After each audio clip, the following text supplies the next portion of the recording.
এত যত্ন করার পরেও ঠান্ডায় মরিচ গাছটি হঠাৎ করেই কেন যেন মরে গেল।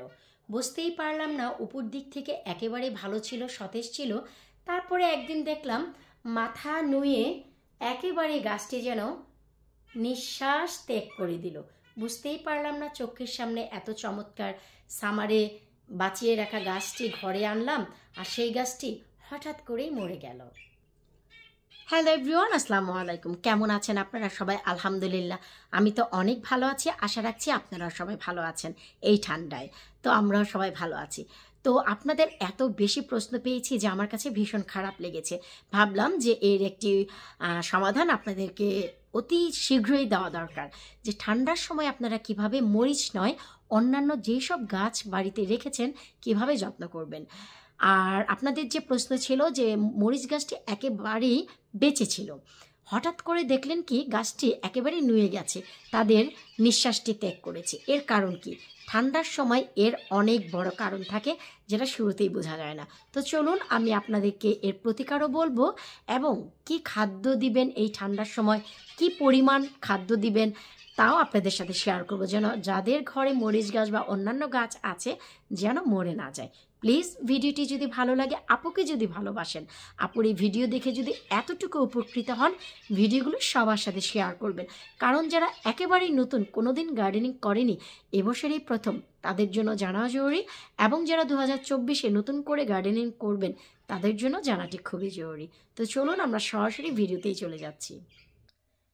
সবার শুরুতে দেখাচ্ছি আমার ঘরে থাকা নাগামরিচটি। শুকর আলহামদুলিল্লাহ, আপনারা দেখেছেন সারা সামার ভরে এ গাছে কত পরিমাণ নাগামরিচ এসেছিল। আমি খেয়েছি এবং অনেক ডিপ ফ্রিজও করেছি। এবং 2024-এর জন্য শুরু হয়েছে আমার বীজ কালেক্ট করার জন্য এ গাছ থেকে অনেক মরিচ। অলরেডি অনেক মরিচ শুকাচ্ছে, আবার এই যে দেখুন একটি দুটি করে পাকছেও। সো এই যে পাকনা মরিচগুলো, এগুলো দিয়েও আমি বীজ করব। আর শুকনো যে অংশটি তা দিয়ে আমি বোম্বাই মরিচের আচার করব, যা হচ্ছে নাগা মরিচের আচার। তো আমি আপনাদের দেখাচ্ছি, এই যে দেখুন আমার ঘরে থাকা মরিচ গাছটি এখনও পর্যন্ত কোনো পোকামাকড় কিন্তু ধরেনি, শুকরে আলহামদুলিল্লাহ। কারণ আমার এই ঘরে তাপমাত্রা যেমন মেনটেন হচ্ছে, আমিও কীটনাশক দিতে কিন্তু একেবারেই ভুলছি না। আর খাদ্য হিসেবে তো আপনারা সবাই জানেন যে আমি মরিচ গাছে চাল ধোয়ার পানি ছাড়া কিন্তু আর কিছুই দিই না।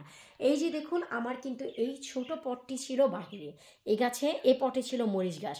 তারপর এই পটে আমি সামান্য, ওই যে দেখুন যদি দেখা যায় সামান্য কিছুটা মাটি দিয়ে আমি এই পটটি বসিয়ে দিয়েছিলাম। এখন সেই যে উপরের পটের শিকড় নিচের পটে ক্যাচ করাতে কত চমৎকারভাবে গাছটি বাড়ছে। এখন আমার ইচ্ছে যে এই প্রত্যেকটি ডগা পাতা আমি কেটে গাছটিকে অনেক ছোট করব। তবে এখনও যেহেতু ফুল দিচ্ছে, খাদ্য পাচ্ছে, তাই আমি এখনও পর্যন্ত এই কাজটি করব না।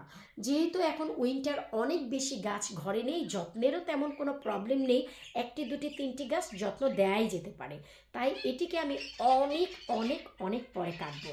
তবে হ্যাঁ, আপনাদের যদি জায়গা না থাকে এই মরিচ গাছগুলো আপনারা সব ডগা পাতা কেটে মূল যে ডাল এটিকে কলম করে রেখে দিতে পারেন 2024-এর জন্য। তো সেটি আমি করব না, যেহেতু জায়গা আছে আমি তাই করব। এখন চলুন আপনাদের আমি দেখাচ্ছি যে আপনাদের গাছটি উপরের দিক থেকে বোর মতন ছিল আর নিচের দিক থেকে কেন এই অবস্থা।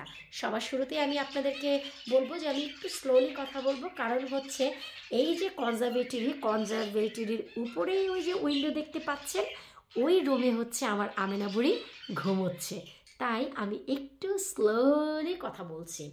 তো যাই হোক, অনেক সময় দেখা যায় যে ঠান্ডার ভিতর আপনারা গাছে অধিক মাত্রায় পানি ব্যবহার করেন, সেটা শুরুতে একেবারে বোঝা যায় না। গাছের ডগা পাতা একেবারে সতেজ থাকে, গাছপালাও সতেজ থাকে, কিন্তু গাছটি একেবারে নিচের গোড়ার থেকে পচে একেবারে মাথাটি ভেঙে পড়ে।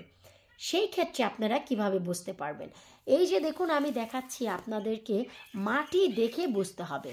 আপনারা একটু লক্ষ্য করলেই দেখতে পাবেন যে আমার মরিচ গাছের মাটিগুলোর কি অবস্থা। দেখুন, হাতে ধরলে আপনারা একেবারেই ধরতে পারছেন।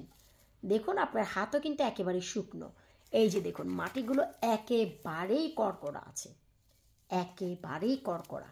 দেখুন, সো আপনাদের পানি দেওয়ার কারণে নিচের দিক থেকে গোড়াটি পচে যায়, তাই এটি আপনারা বুঝতে পারেন না উপরের দিক থেকে, কারণ এটি বোঝা যায় না। যখন নিচের দিকে পচে যায়, পচতে এখানে আসলে এই যে গাছটি একেবারে মাথাটি নামিয়ে ঠিক এভাবে নিচের দিকে পড়ে যায়, যে কারণে আপনাদের এই সমস্যা। আপনাদের সবার আগে বুঝতে হবে, যেইভাবেই রাখেন না কেন ঘরের তাপমাত্রা কখনোই 20-এর নিচে নামা যাবে না। 20-এর নিচে যদি নামে তখনই পানি দিতে হবে আপনাদের 15 দিনে একদিন। আমার এই পুরো বাড়ির তাপমাত্রা 20-এর নিচে কখনো আমরা নামতে দিই না। আমার কনজারভেটরিতে অলরেডি 35-40 হয়ে যায় এই ঠান্ডাতেও, যদি রৌদ্র ওঠে। আর যদি রৌদ্র না থাকে তারপরে ওই যে দেখলেন 23 থেকে 25 তো অনায়াসে থাকে, কারণ 24/7 এমনিতেও ঘরে হিটার চলে। তো এই জন্য আমি নিজেও কিন্তু এই তাপমাত্রা থাকার কারণে প্রতি সপ্তাহে একদিন পানি দিই। এটি মেনটেন করার জন্য, মনে রাখার জন্য আমি যে কাজটি করি, প্রতি শুক্রবার পানি দিই। এতে করে বোঝা যায় যে শুক্রবার জুম্মার দিন মনে থাকে যে আজকে তো জুম্মা, আমি লাস্ট জুম্মায় পানি দিয়েছি, সো এই জুম্মায় দিতে হবে। তাই আমি প্রতি 7 দিনে একদিন পানি দিই। আপনারাও চেষ্টা করবেন 7 দিনে একদিন পানি দিতে। আর যাদের তাপমাত্রা 10 থেকে 12 থাকে তারা কিন্তু 15 দিনে একদিন পানি দিবেন। ট্রাস্ট মি, গাছটি বেঁচে থাকবে, মরে যাবে না। আর আপনারা গাছ বানাতে বানাতে এইটুকু অভিজ্ঞতা অবশ্যই হয়ে গেছেন যে একটি গাছে কখন পানি এবং খাদ্যের প্রয়োজন হয়। এবার আমি আপনাদের সাথে শেয়ার করব এমন একটি খাদ্য, যে খাদ্যটি দিলে গাছের পানির অভাবও মিটে যায়। জি হ্যাঁ, আর এই খাদ্যটি আমি অ্যাপ্লাই করব আমার গাছে অধিক আরও ফুল আনার জন্য, ফলগুলো টিকে থাকার জন্য, ফুলগুলো যেন ঝরে না যায় তার জন্য। যেহেতু আমরা এখন শুকনো জৈব সার কম ব্যবহার করব, শুকনো জৈব সার ফরমান্ট হতে টাইম লাগে, কারণ শুকনো জৈব সার ব্যবহার করলে পানি ব্যবহার করতে হয়। আর আমরা যেহেতু পানি কম ব্যবহার করব, আমরা যেহেতু 15 দিনে বা 7 দিনে একদিন খাদ্য দিব, তাই খাদ্যটি হতে হবে অধিক শক্তিশালী। তো আজকে সেই খাদ্যটি কি অধিক শক্তিশালী, চলুন আপনাদের সাথে একটু শেয়ার করি। শুকর আলহামদুলিল্লাহ, আপনারা বরাবরই জানেন যে আমি চাল ধোয়ার পানি গাছে ব্যবহার করি। আজ আমি এখানে চাল ধোয়ার পানি ব্যবহার করছি না, আজ আমি এমন একটি খাদ্য ব্যবহার করছি যার কারণে আমার ঘরে থাকা এই গাছটিতেও প্রাণ ফিরে পেয়েছে। মরিচের বাহার দেখুন আপনারা, আর গাছের কালারটি দেখুন কত চমৎকার। সামারের টাইমে আমরা এরকম রূপ দেখতে পাই। তো এই যে এখানে কি রয়েছে, এখানে রয়েছে ডাল। আমরা যে মাসকলার ডাল খাই সেই ডাল, আপনারা চাইলে মসুরের ডালও ব্যবহার করতে পারবেন। এতে প্রচুর পরিমাণে ফসফরাস রয়েছে। আর এই যে ডাল, এটি কিন্তু ফরমান্ট করা, এটি সরাসরি ডাল না।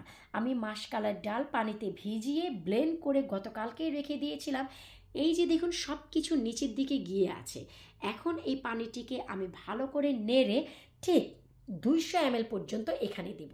200 ml এর বেশি না, কারণ এটি হচ্ছে ফার্মেন্টেশন লিকুইড ফুড।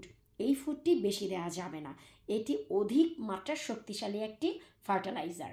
এটি হচ্ছে ফার্মেন্টেশন ফসফরাস বলা চলে, যা গাছের গোড়ার জন্য, গাছের জন্য অধিক প্রয়োজন। আর এই যে নতুন নতুন ছোট ছোট মিয়া ভাইগুলো এসেছে, অনেক ফুল, এদেরকে টিকিয়ে রাখার জন্য। দেয়ার নিয়মটি কি আমি আপনাদের বলে দিচ্ছি।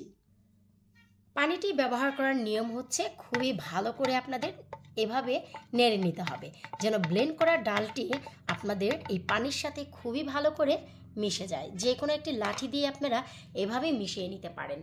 এরপর আপনারা এই যে পট, এই পটটিকে ধরে সরাসরি আপনারা দিয়ে দিবেন এই গাছের গোড়ায়। এই যে দেখুন 200 ml থেকে বেশি কিন্তু দেবেন না।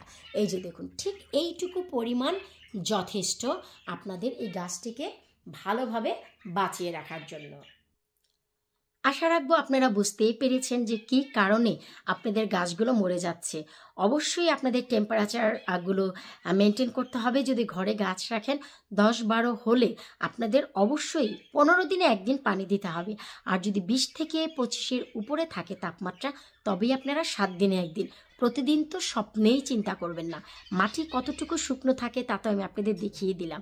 আশা রাখছি আপনারা আপনাদের প্রশ্নের উত্তর পেয়ে গেছেন। আর এই যে আপনাদের লিকুইড যে ফসফরাসটি, তা কিভাবে বানাবেন তাও নিশ্চয়ই আপনারা বুঝে গেছেন। আশা রাখছি আজকের এই ভিডিওটি আপনাদের অনেক উপকারে লাগবে, নতুনদের অনেক উপকারে লাগবে। তাই প্লিজ ভিডিওটি সবার সাথে শেয়ার করবেন। বিদায় নিচ্ছি আজকের মতো, আল্লাহ হাফিজ।